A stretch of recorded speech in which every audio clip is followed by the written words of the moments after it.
Hello and welcome students. Dear students, आज हम class 10th का चैप्टर नंबर 7 फर्दर प्रोसीड करेंगे। इससे पहले हमने एक्सरसाइज 7.2 के पहले 5 क्वेश्चन कर लिए थे। आज हम उससे आगे चलते हैं क्वेश्चन नंबर 6 पे। तो आइए चलते हैं, करते हैं क्वेश्चन नंबर 6। ये एक्सरसाइज सेक्शन फॉर्मूला पे बेस्ड है, तो सभी बच्चों को सेक्शन फॉर्मूला याद हो गया होगा, यूज भी करना आ गया होगा। देखिए क्वेश्चन नंबर 6। यदि बिंदु 4 बिंदु दे दिए, 1 2 4y x 6 3 5 इसी क्रम में लेने पर एक समानांतर चतुर्भुज के शीर्षों तो xy की वैल्यू ज्ञात कीजिए। यानी 4 बिंदु दे दिए, चारों बिंदु किसके निर्देशांक हैं? समानांतर चतुर्भुज के। तो हम एक बार समानांतर चतुर्भुज बना लेते हैं।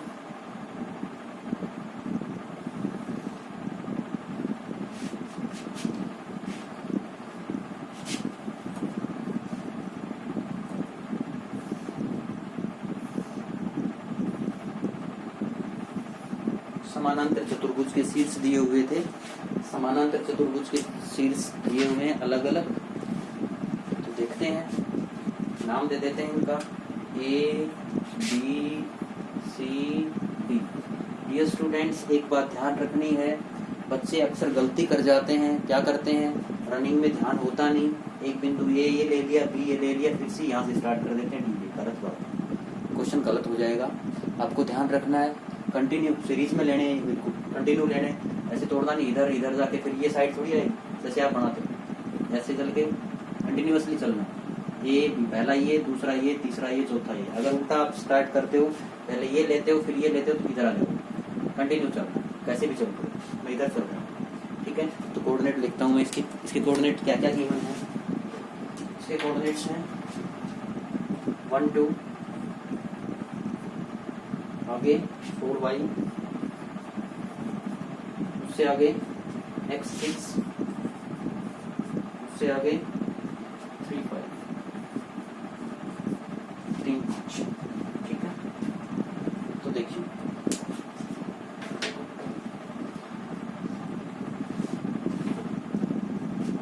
हमें वैल्यू फाइंड आउट करनी है x की और y की। तो एक बार सभी बच्चे खुद अपने दिमाग से सोचिए कि ये क्वेश्चन सोल्व कैसे हो सकता है। ये समानांतर चतुर्भुज है, समानांतर चतुर्भुज की प्रॉपर्टीज का यूज करते हुए हमें x और y की वैल्यू फाइंड आउट करनी है। तो बताओ कैसे हो सकती है? केवल समानांतर चतुर्भुज की ही प्रॉपर्टीज का यूज करते हुए करना है। समानांतर चतुर्भुज की प्रॉपर्टीज यानी या तो भुजाओं की प्रॉपर्टी थी कि सम्मुख भुजाएं बराबर होती हैं, ये डिस्टेंस फॉर्मूला लगेगा, डिस्टेंस ये दोनों बराबर होंगे, ये दोनों बराबर होंगे। उससे करने चलोगे तो क्वेश्चन हो सकता है, लेकिन बहुत कॉम्प्लिकेटेड हो जाएगा, लेंथी बनेगा। 2 वेरिएबल हैं, देखो x और y, ये भुजा इसके बराबर लोगे, ये इसके बराबर लोगे, 2 वेरिएबल होंगे, 2 इक्वेशंस आएंगी। फिर भी आप डिस्टेंस फॉर्मूला लगाओगे तो स्क्वायर रूट भी होगा, अंदर स्क्वायर भी होगा, क्वेश्चन तो सोल्व हो जाएगा, लेकिन बहुत लंबा प्रोसेस होगा, ठीक है। तो आपको करना क्या है, एक और प्रॉपर्टी होती है इसकी, क्या इसकी प्रॉपर्टी होती है डायगोनल की प्रॉपर्टी। डायगोनल्स हैं इसके, डायगोनल यानी विकिरण, विकिरण की प्रॉपर्टी होती है कि विकिरण वैसे तो बराबर होते नहीं विकिरण तो, लेकिन विकिरण एक दूसरे को समद्विभाजित जरूर करते हैं। तो इस तरह का एक एग्जाम्पल भी है और ये क्वेश्चन भी है। समानांतर चतुर्भुज का यदि सवाल आता है तो आपको याद रखना है कि वो सेक्शन फॉर्मूला का सवाल है, चैप्टर नंबर 7 का सवाल है। इसमें हमें पता नहीं चलेगा कि क्या निकालना है। इससे पहले क्वेश्चंस थे, उसमें तो हमें पता चल रहा था कि या तो अनुपात का कहीं जिक्र था, समत्रिभाजित यानी विभाजन हो रहा था किसका, एक लाइन सेगमेंट का, लेकिन यहाँ पे विभाजन का कहीं कोई जिक्र नहीं है। तो इस क्वेश्चन को पहचानना है। अक्सर बच्चे कंफ्यूज हो जाते हैं इस क्वेश्चन में। ऐसे एक एग्जाम्पल भी है ऐसा, ये सवाल है, दोनों का करने का एक ही ढंग है। ध्यान रखना है, इस तरह के क्वेश्चंस को सोल्व करने के लिए हमें प्रॉपर्टीज का यूज करना पड़ेगा। किसकी प्रॉपर्टी? समानांतर चतुर्भुज की। समानांतर चतुर्भुज की कौन सी प्रॉपर्टी? विकिरण वाली प्रॉपर्टी। विकिरण की प्रॉपर्टी क्या होती है? क्योंकि लिखने का ढंग भी मैं साथ साथ बता देता हूँ, क्योंकि समानांतर चतुर्भुज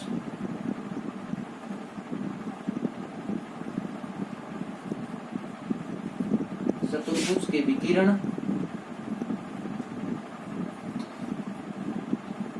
परस्पर समद्विभाजित करते हैं।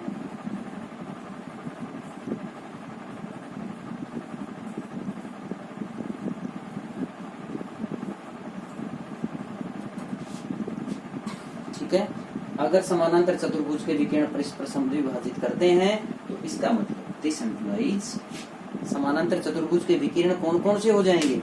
समानांतर चतुर्भुज के विकिरण हो जाएंगे एक सी और दूसरा BD। समद्विभाजित करते हैं, इसका मतलब क्या हुआ? इसका मतलब है कि दोनों का मध्य बिंदु बराबर होगा, यानी ये भी बीच में काटेगा, ये भी, दोनों का मध्य बिंदु बराबर होगा। तो इसका समद्विभाजित करते हैं, इसका मतलब क्या हुआ? दिस इंप्लाइज AC का मध्य बिंदु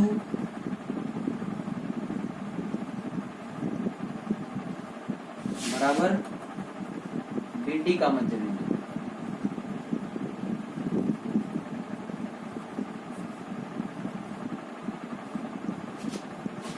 AC का मध्य बिंदु क्या होगा? AC का मध्य बिंदु निकालो। बिंदु कैसे लेते हैं हम? ध्यान रहे, बिंदु लेते हैं ब्रैकेट में। ये बिंदु ब्रैकेट में ले लेंगे, बराबर ये बिंदु भी किस में आएगा? ब्रैकेट में आएगा। सोल्व करो। AC का मध्य बिंदु ले रहे हैं, मध्य बिंदु कैसे निकालते हैं क्या बताया था? पहले दोनों कोऑर्डिनेट्स को जोड़ दो बटे में एक। तो x में एक जोड़ेंगे तो x में एक जुड़ नहीं सकता, लाइक टर्म से जुड़ती है, x में x की टर्म जुड़ेंगी तो एज इट इज रहेगा x प्लस 1 बटा 2 कोमा लगा। अब y कोऑर्डिनेट देखो, इसका y कोऑर्डिनेट 6 है, इसका 2 है, तो 2 प्लस 6 बटा 2। इसी तरह से आगे चलो, ये तो AC का मध्य बिंदु था, अब BD का देखिए, BD का B ये है, D ये, तो वही तरीका है, पहले x कोऑर्डिनेट को जोड़ो, 4 प्लस 3 बटा 2 कोमा y प्लस 5 बटा 2। अब इसको सोल्व करो भाई सोल्व। 2 पॉइंट्स बराबर कब होते हैं आपको पता होना चाहिए। 2 पॉइंट्स कब बराबर होते हैं? जब इसका x कोऑर्डिनेट के बराबर हो, y कोऑर्डिनेट के बराबर हो। तो x प्लस 1/2 ये तो सोल्व नहीं हो सकता, बराबर। मैं एक बार x कोऑर्डिनेट के बराबर ही कर देता हूँ, 4 और 3 जोड़ भी देता हूँ इसको, 7 बटा 2, तो ये आ गया। और दूसरा ये जोड़ करके 8 बटा 2 बराबर, ये तो जुड़ेगा नहीं, y प्लस 5 बटा 2। लाइक टर्म्स ही आपस में जुड़ घट सकते हैं। आप कई बच्चे क्या कर देते हैं, 5 प्लस y को 5y कर देते हैं। नहीं, 5y तो गुणा करेंगे तब आएगा, यहाँ पे बीच में गुणा होगी तभी तो आएगा, y में 5 जुड़ नहीं सकता, तो ध्यान रहे y प्लस 5 बता दो। अब इसको आगे सोल्व करते हैं। ये 2 उधर जाएगा तो गुणा में हो जाएगा, भाग में इधर ही काट दो तो इसको, ठीक है। x की वैल्यू क्या आ जाएगा? ये 1 उधर जाएगा तो किस में हो जाएगा? माइनस में। तो x की वैल्यू कितनी आ गई यहाँ से? x की वैल्यू आ गई 6, ठीक है। तो यहाँ से हम फाइंड आउट कर सकते हैं x की वैल्यू आ जाएगी 6। इसी तरह से ये 2 भी उधर जाएगा तो गुणा में हो जाएगा, कट जाएगा, तो इधर ही काट दो इसको, 8। अब y सही है यहाँ पे, तो 5 इधर आएगा तो किस में हो जाएगा? माइनस में, बराबर y। तो y की वैल्यू कितनी आ गई? 3। तो y की वैल्यू 3 आ गई, x की वैल्यू 6 आ गई। यही हमें फाइंड आउट करना था। ये था हमारा क्वेश्चन नंबर 6। बहुत आसान है, ये फिर बता रहा हूँ, ध्यान रखना है, ये एक ही क्वेश्चन है, एक ऐसा एग्जाम्पल है। समानांतर चतुर्भुज के चारों बिंदु दिए हुए हैं, आपको x और y की वैल्यू निकालनी है। कैसे करेंगे? दोनों के मध्य बिंदु बराबर होते हैं। लिखने का ढंग बहुत आसान है। एक ये पॉइंट पहले जरूर लिखना है, इसका कारण क्यों लिख रहे हैं ये दोनों का मध्य बिंदु बराबर, क्योंकि विकिरण परस्पर समद्विभाजित करते हैं, ठीक है। आइए अब चलते हैं नेक्स्ट क्वेश्चन, क्वेश्चन नंबर 7। क्या है 7वां सवाल? ये तो था समानांतर चतुर्भुज का, और 7वां सवाल है, उसमें कंसेप्ट यूज होगा इसका वृत्त का। 7वें सवाल में वृत्त का कंसेप्ट यूज होगा, तो वृत्त के कंसेप्ट से भी हम कर सकते हैं। देखिए क्वेश्चन नंबर 7,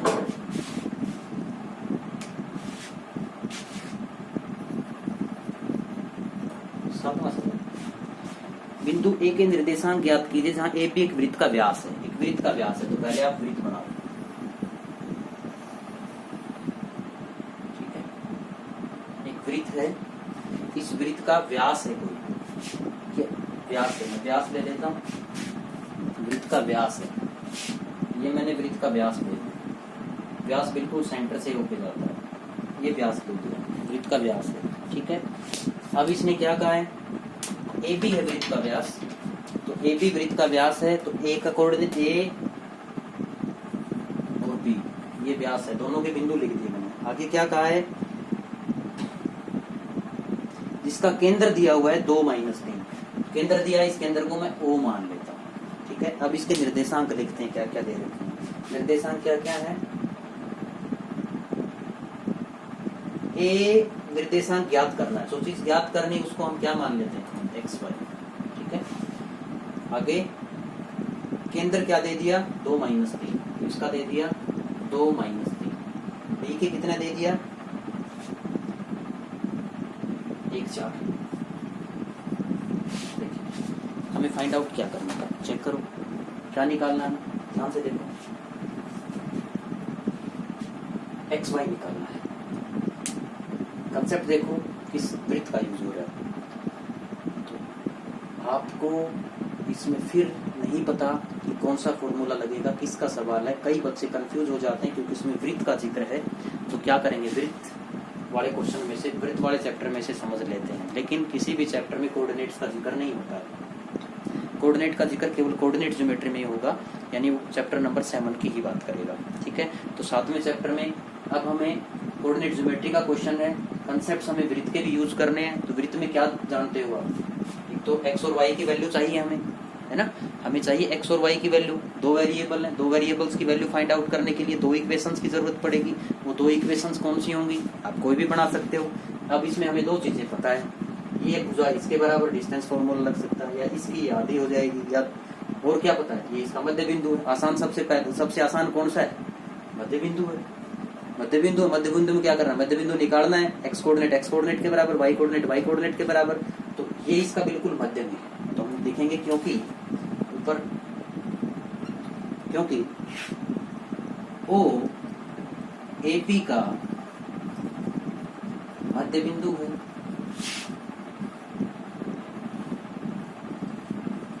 अगर ओ ए पी का मध्य बिंदु है तो इसका मतलब ओ के निर्देशांक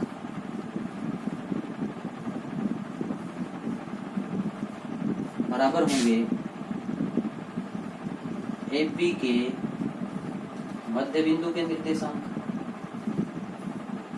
ए पी का मध्य बिंदु या ऐसे लिख सकते हैं, ठीक है। तो ओ के निर्देशांक क्या क्या है, 2 - 3।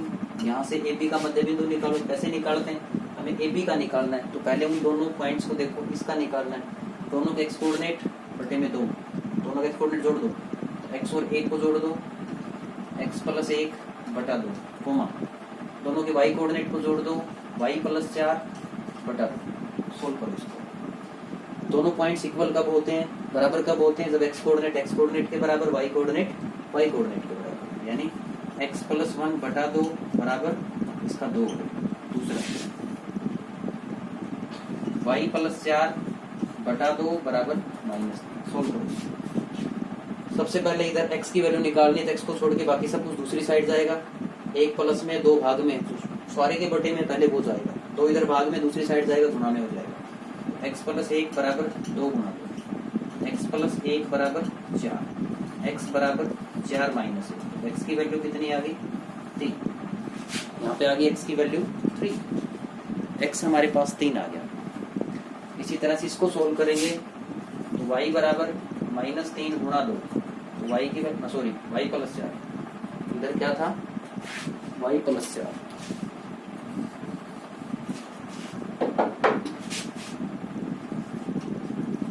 तो y बराबर माइनस से था, ये 4 उधर जाके माइनस का हो जाएगा, तो y की वैल्यू आ जाएगी -10। आगे कैलकुलेशन, तो आपको x और y की वैल्यू निकालनी थी, a के निर्देशांक निकालने थे, तो a के निर्देशांक क्या हो गए,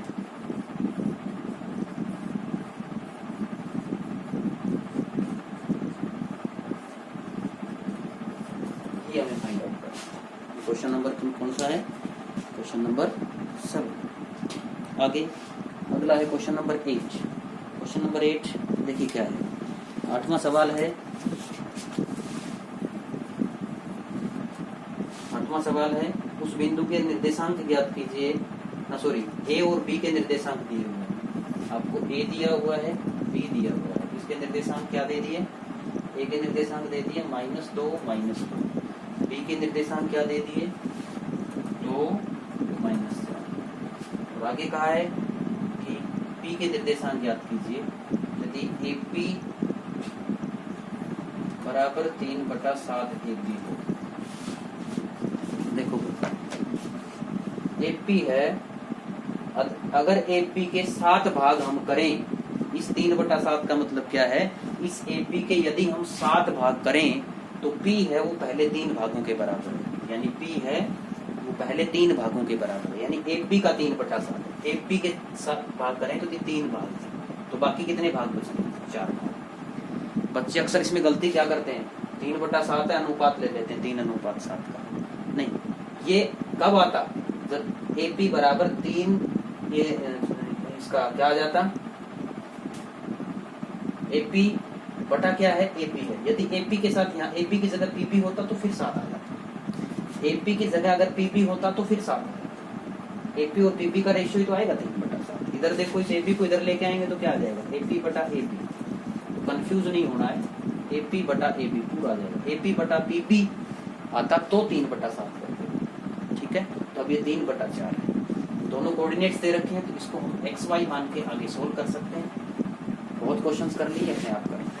नेक्स्ट क्वेश्चन नंबर 9, 9वां सवाल, ऐसा भी हमने कर लिया है, पर मैं थोड़ा सा हिंट कर दे देता हूँ, उसके बाद आप खुद कर लोगे इसको।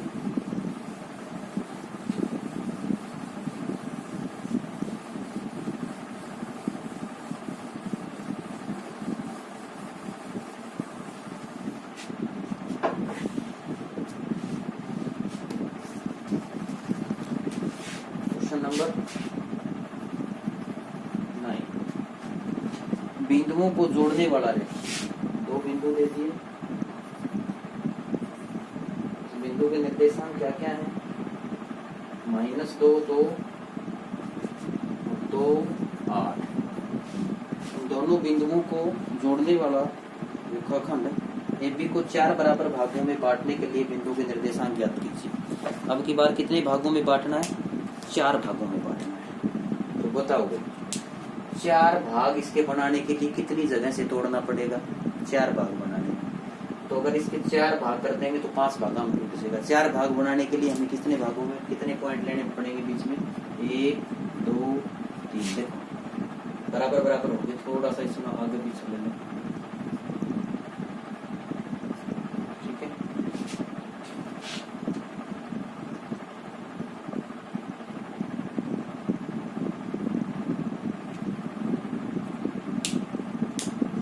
इसका नाम दे देता हूँ PQR। अब देखो 4 भाग बन गए नहीं बने, 1 भाग 2 भाग 3 भाग 4, ठीक है। सोल्व कैसे करेंगे इसका, सम ये 4 भागों में विभाजित कर दिया, बांट दिया, तो विभाजन सूत्र लगेगा। इनके निर्देशांक ज्ञात करने, निर्देशांक तभी आएंगे जब क्या हो अपने पास, निर्देशांक केवल तभी आएंगे जब अनुपात हो। अनुपात ज्ञात कैसे करेंगे, वही बात है, बीच में एक से ज्यादा पॉइंट्स हो तो एक बार में हम एक ही पॉइंट का निकालेंगे, एक बार में एक ही पॉइंट का निकालेंगे। ए बी है, एक बार पी का निकालेंगे, ये तीनों पॉइंट कोऑर्डिनेट तो हमें गिवन है, पी के देखिए, पी के इस साइड किस रेशियो में, एक में, एक इस साइड तो एक भाग, इधर कितने 1 2 3, तो 1:2। अब आपका अनुपात दे दिया, XY निकालना है, अपने आप निकालना है, पॉइंट्स की, ठीक है, पी का आ जाएगा। उसके बाद इसी तरह से हम क्यू का निकालेंगे, क्यू का निकालेंगे तो रेशियो क्या आ जाएगा, 2 भाग इधर है 2 इधर है, तो 2:2 बराबर बराबर हो गए, यानी मध्य बिंदु 1:1 करना है। अगला जब आप R निकालोगे तो R से इधर कितने भाग हैं 3, इधर कितना है 1, तो 3:1 है, डिवाइड करेगा, ठीक है। आगे का अपने आप करना है, ठीक है, बिल्कुल आसान है, केवल अनुपात दे दिया, ये दोनों कोऑर्डिनेट दे रखे हैं, इसका x और y करके बहुत से क्वेश्चंस कर चुके हैं, सिंपल। अब आते हैं क्वेश्चन नंबर 10 पे, इस एक्सरसाइज का लास्ट सवाल।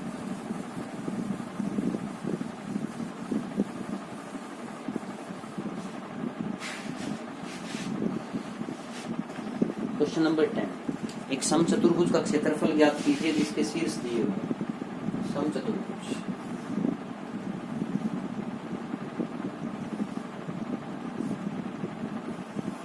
एक समचतुर्भुज है, बराबर बराबर हो जाए, थोड़ी सी बड़ी छोटी लग रही है। 3 0, मैं एक बार नाम दे देता हूँ, ए बी सी डी, चारों कोऑर्डिनेट्स दे रखे हैं इसके। 3 0 4 5, अगला क्या है -1 4, उससे अगला क्या है -2 -1। ठीक है, हमें समचतुर्भुज का क्षेत्रफल चाहिए, तो समचतुर्भुज के क्षेत्रफल का फार्मूला पता होना चाहिए। समचतुर्भुज के क्षेत्रफल का फार्मूला क्या होता है? समचतुर्भुज के क्षेत्रफल का फार्मूला होता है 1/2 गुणा विकिरणों का गुणनफल। विकिरणों का गुणनफल का मतलब विकिरण कितने होंगे, इसका विकिरण कितना होगा, ये विकिरण होगा AC गुणा विकिरणों का गुणनफल, दूसरा विकिरण ये आ जाएगा BD गुणा BD। क्षेत्रफल आ जाएगा 1/2 गुणा पहला विकिरण गुणा दूसरा विकिरण। अब आप करोगे जी AC तो हमारे को नहीं दिया हुआ, AC तो दे ही नहीं रखा है, लेकिन AC नहीं दिया हुआ तो क्या फाइंड आउट नहीं कर सकते? 2 पॉइंट्स गिवन है, यूजिंग डिस्टेंस फॉर्मूला हम AC ज्ञात कर सकते हैं। डिस्टेंस फॉर्मूला क्या था, x2 - x1 whole square plus y2 - y1 whole square. इसको मैं x1 y1 मान लेता हूँ, इसको x2 y2 मान लेता हूँ। तो x2 - x1 का होल स्क्वायर, x2 क्या है -1 माइनस x1 क्या है 3, इसका whole square plus y2 - y1, y2 4 था माइनस y1 0 है, इसका होल स्क्वायर। सोल्व करो इसको, -1 और -3 माइनस के 4 हो गए, -4 का स्क्वायर 16 प्लस 4 - 0 4 का स्क्वायर भी 16, 16 और 16 की गुणा ना सॉरी जोड़ 32, 32 का स्क्वायर रूट ये होता है 16 दूनी 32। जिस बच्चे को रूट निकालना नहीं आता, फर्स्ट लेक्चर में मैंने बताया था, इसके फैक्टराइजेशन करो, ऐसे सोल्व कर लेंगे, 2 के जोड़े बना के बाहर निकालेंगे, कितना आ जाएगा 4√2, ऐसे आ जाएगा 4√2। ठीक है, अब आगे ऐसी तो आ गया, इसी तरह से हम क्या निकालेंगे, BD निकालेंगे। BD भी फाइंड आउट कर लो, B का x1 y1 लिखो, इसको x2 y2 लिखो, x2 - x1 -2 -4 इसका whole square plus y2 - y1, y2 कितना है -1 -5 इसका होल स्क्वायर, कितना आ जाएगा, दोनों का एक जैसा निशान हो तो जुड़ जाएंगे। -6 का स्क्वायर कितना आएगा 36 प्लस -1 और -5 भी -6 हो जाएगा, -6 का स्क्वायर 36, 36 और 36 72, ये आ जाएगा 6√2। इसी तरह से सोल्व करेंगे। ठीक है, BD इनकी वैल्यू रख देना, 1/2 गुणा 4√2 गुणा 6√4। जब गुणा करते हैं तो एक बात ध्यान रखना, रूट की गुणा, रूट के अंदर वालों की गुणा, बाहर वालों गुणा, बाहर वाले काट दिए, सारे गुणा में थे तो कट सकते हैं। 6 और 2 की गुणा 12 गुणा √2 गुणा √4, 12 गुणा 4 का रूट 2 होता है 24 स्क्वायर यूनिट्स। सही, √2 गुणा 2 किसी भी तरह से कर सकते हैं, कैलकुलेशन में बहुत बार होता है। ठीक है, तो इसी के साथ एक्सरसाइज नंबर 7.2 कंप्लीट होती है। इससे आगे का नेक्स्ट लेक्चर में, तब तक के लिए गुड बाय, थैंक यू।